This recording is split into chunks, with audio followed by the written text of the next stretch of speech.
whilst I have these out for the other video where I was talking about the difference between the two different types of RuControl, and obviously these are just grabbed off my construction bench to do a quick video, so they're not finished ones.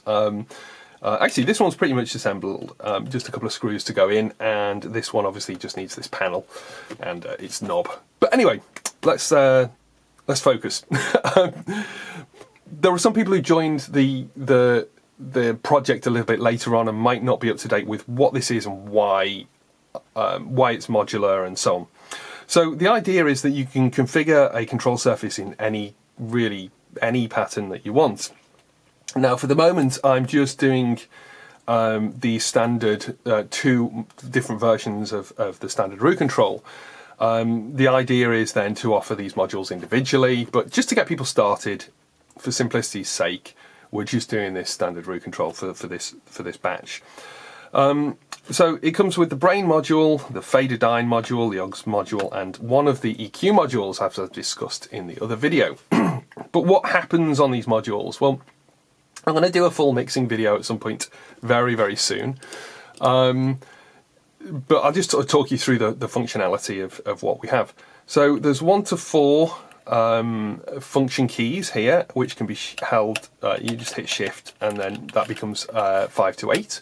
So they're standard Mackie type protocol function keys. So you can use this in whatever DAW you use. Mixbus is really good for this, but you can usually map functions to these function keys.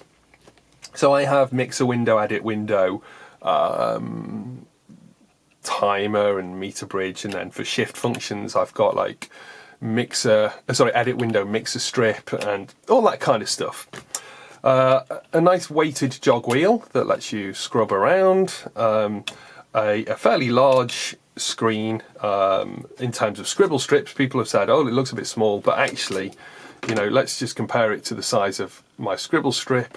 To be honest, the text is possibly more readable than the text that I write on my actual analog desk.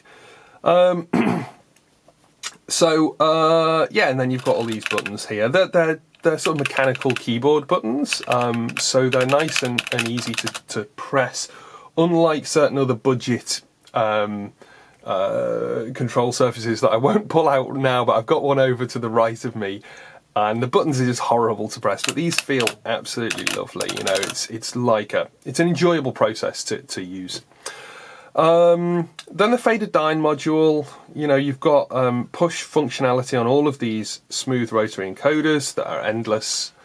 We've got mute and solo, and then the shift functions on everything ranging from dynamics mode. We've got push down for input monitor, phase flip, solo safe, lots of different things that you can do there. And they're all labeled nice and clearly.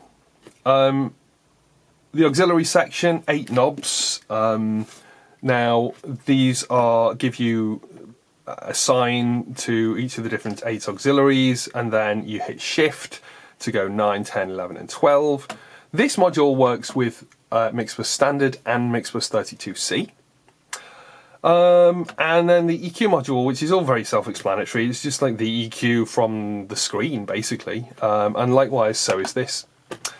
If you wanted to add both of these modules, you can do that. So you can have both EQs in the system. Or you could move these around if you wanted as well. If you preferred your EQ here and your fader over there, you could do that. If you preferred your brain over here, you could do that. If you were left-handed, for instance.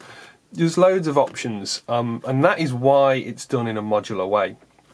The casings are, again, modular. There's a slot on the back for different expansion options we might offer, different brain modules and so on.